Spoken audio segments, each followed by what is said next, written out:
Gente, é evidente que o demônio, o diabo, a tendência do diabo é macaquear as coisas de Deus. A tendência do diabo é imitar as coisas de Deus. Então, por isso vocês já estão notando, aqui já nessa primeira aula, a grande dificuldade que vai ser o discernimento, quando nós formos falar de discernimento dos espíritos. Olá pessoal, a nada dá mais valor do que a Cristo. Eu não sei se vocês perceberam, mas o dom de línguas, ou orar ou rezar em línguas, se tornou uma chacota na internet. Oramachandarabacandarábia, Dex, Pai de Lox, Promitaraquita, Calamuratada, Tatuquita, Tatuiaté, Catuiatá, Catuiaterra, Quiatuiazara, Tuquitera, Prominem, Quitaia, Tuquitora, Prominá, Catuiateca, Mandarábia. Eu tô fugindo do texto mesmo. Porque Deus fala na minha boca. Jossi que me plome plácio. O que tá precisando para tua casa é estratégia. O grandão da Galileia tá falando no meu ouvido. Tem até perfis que criam vídeos dedicados exclusivamente a fazer humor com isso. Pastores ou mini pastores como esse rapaz aqui, ou outros pastores, estão cada vez mais usando o dom de línguas para profetizar, para celebrar os seus cultos, né?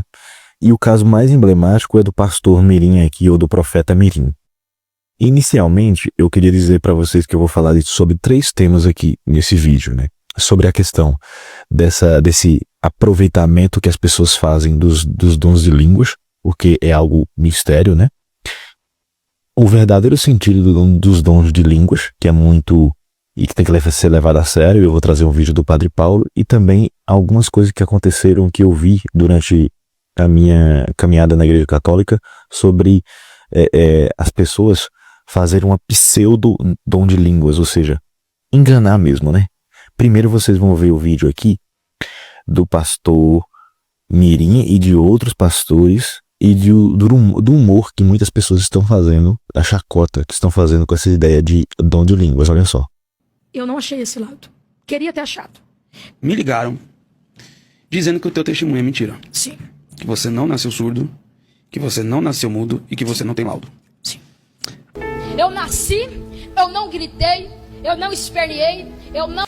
Oramachandarabacandarábia, Dex, Pai de Lox, Promitaraquita, Calamura. Fala. Só que se você fosse um crente pentecostal, você já teria dado glória. Aí ela vai reclamar com a enfermeira, dá uma olhada no meu filho, porque tem alguma coisa errada. O que tem de errado? Aí, ó, ele não fala, não ouve, não pé, não chora, não faz nada, tem alguma coisa errada. E ela ficou no pé da enfermeira, até a enfermeira fazer um exame.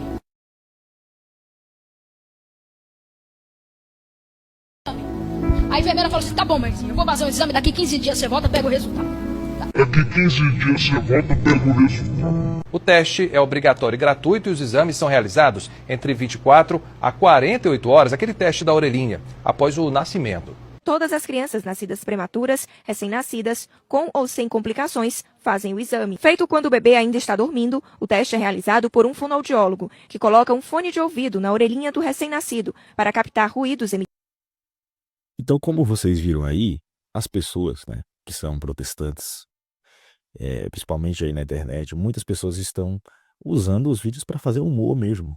Agora você poderia pensar assim, Marlon, você está desdenhando de algo que é cristão, fazendo com que, na verdade, você coloque fogo, coloque lenha na fogueira, né, em relação a essa questão do dom de línguas, ajudando as pessoas a rirem da questão do cristianismo, dos irmãos protestantes. Não. Eu acho que o dom de línguas, ele tem que ser levado a sério. E se ele existe, é um dom, ele tem que ser levado a sério. E eu percebo de maneira caricata como essas pessoas que vêm surgindo aí na igreja dos protestantes, eles fazem de maneira caricata, de maneira forçada. Parece que esse rapaz, esse mini pastor, ele recebeu uma aula de como ser um pastor, recebeu uma aula de oratória, aula entre aspas, de como falar, de como mencionar questões relacionadas à vida dele, ou que ele vê, ou relacionadas os trechos da Bíblia, e ele faz isso, e aí tem uma oração de línguas lá, e tem uma pessoa no meio, aí ele faz uma cura, e aí fala de um fato da vida da pessoa. Para mim é de uma maneira muito caricata e não faz sentido nenhum. Esse é o primeiro ponto desse vídeo. O segundo ponto desse vídeo é que eu vou trazer um vídeo aqui do Padre Paulo falando sobre essa questão dos dons de línguas. O que é que realmente é isso? Presta atenção. Me acusar aqui e dizer que eu estou negando o dom de línguas. Não estou negando o dom de línguas. Só estou dizendo que não existe este vínculo de necessidade entre dom de línguas e efusão do Espírito Santo. Entre dom de línguas e o chamado batismo no Espírito Santo. Uma pessoa pode receber efusão, uma pessoa pode ter uma experiência de Deus, uma pessoa pode receber o derramamento do Espírito Santo sem orar em línguas. E a prova disso são os 2000 anos de história da igreja, onde nós tivemos tantos santos, tantos místicos que não oraram em línguas. Evidente, não é? Pois bem, poder significa dinheiro e teve gente que ficou muito tentada com isso. Aqui não quero julgar ninguém. Não estou julgando pessoas, não estou citando nomes, estou simplesmente descrevendo um processo exatamente para fazer o bem à renovação carismática. Ou seja, a renovação cresceu, bateu no teto e agora está em queda livre. Ela vai chegar a um ponto em que ela vai parar de descer e vai estabilizar. E vão ficar aqueles que realmente têm uma conversão, aqueles que realmente têm uma vontade de seguir a Deus. Pelo menos esse é o processo de purificação normal do movimento. Só que nesse processo existe uma tentação. A tentação de voltar a atrair pessoas através do espetáculo. A tentação de voltar a atrair pessoas, né, com o milagrismo, voltar a atrair pessoas simplesmente com um apelo emocional. E assim por diante, prometendo prosperidade. Não pegou muito dentro da renovação, graças a Deus, aquela terceira onda pentecostal da teologia da prosperidade, mas na renovação como um todo. Mas existem pregadores individuais que foram influenciados com isso.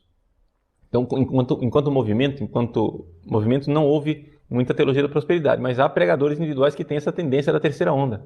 Então, aqui são sempre conselhos. O que eu estou fazendo aqui, não sei se vocês estão entendendo, eu não estou demonizando ninguém, não estou canonizando ninguém. Eu estou analisando muito concretamente as tentações espirituais pelas quais passa, né, a renovação carismática concretamente na sua história recente.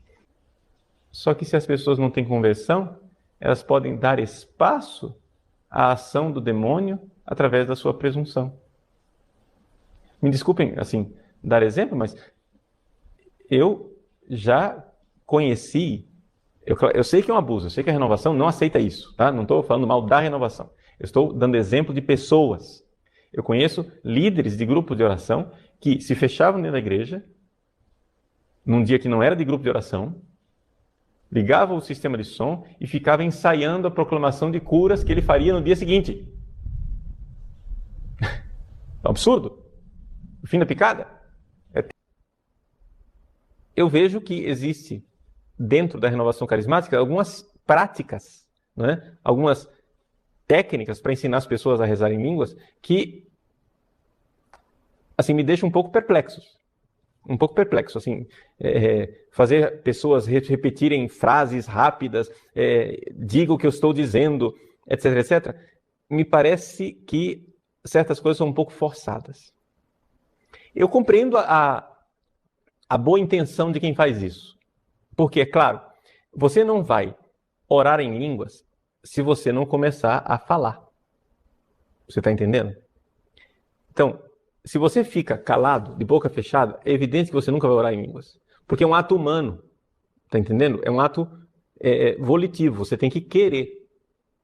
Então, descrevendo, né, a experiência de um padre que me partilhou quando ele primeiro orou em línguas, né? Eu me lembro, quando eu vi essa realidade da oração em línguas pela primeira vez, eu tinha, se não me engano, 15 para 16 anos de idade, estava nos Estados Unidos, e eu participei de um seminário de vida no Espírito pregado pelos irmãos jesuítas, 2 padres jesuítas, eram irmãos de sangue, 2 padres jesuítas, o padre Matthew e o padre Dennis Lin.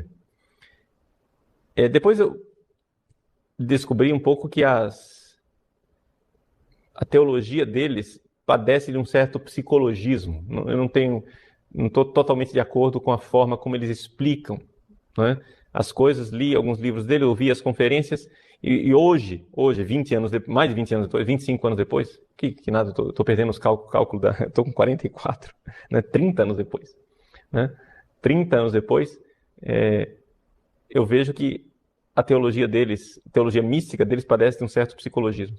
Mas um dos dois partilhava que, acho que foi o Dennis, ele disse como ele começou a orar em línguas. As pessoas rezaram por ele, pedindo o dom do Espírito Santo, etc.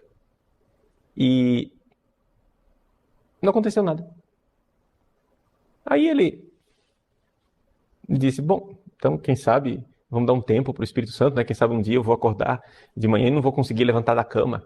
Eu vou ficar lá paralisado. E não aconteceu nada. Aí ele pediu uma segunda vez que rezassem por ele. E ele ficou tão constrangido que no final ele começou a rezar em latim, né? E o pessoal que estava lá não sabia latim, então achou, glória a Deus, está rezando em línguas, o padre está rezando em línguas, né? Então lá estava ele, glória in excelsis Deo, et in terra pax hominibus bone voluntatis, laudamus te benedictimus te adoramus te, e o pessoal, está rezando em línguas, está rezando em línguas. Tudo bem, não aconteceu nada. Aí ele foi procurar um padre mais experiente e disse, escuta, não está acontecendo, não estou rezando em línguas, o que é que está acontecendo? Bom, o padre chegou e disse, olha, você, para orar em línguas, você tem que começar a falar, não é? Você reza. É como o dom da oração carismática. Para você receber o dom da oração carismática, você nunca vai receber o dom da oração se você não reza. Está entendendo? Se você ficar quieto, né, de braços cruzados esperando que Deus te dê o dom da oração carismática, meu irmão, não vai funcionar, não vai acontecer.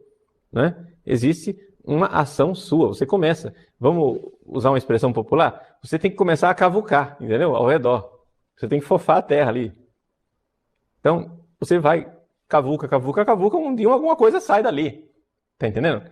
Então, você tem que começar a falar. Então, quando uma pessoa, orando, começa a dizer algo para Deus, né?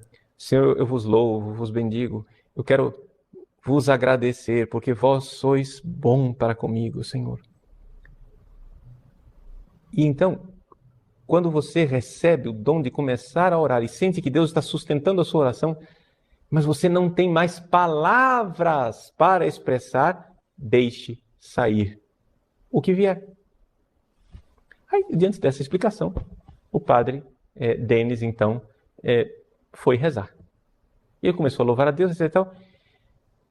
E sentiu no coração dele que Deus estava pedindo a sua entrega inteira. Veio aquela questão da kenosis, do esvaziamento de Cristo, né? Eu me esvazio na vontade do Pai.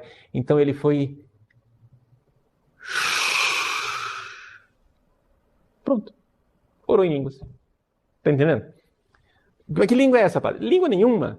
Não confundamos isso com emocionalismos, mas Deus concede o dom da oração também aos orantes.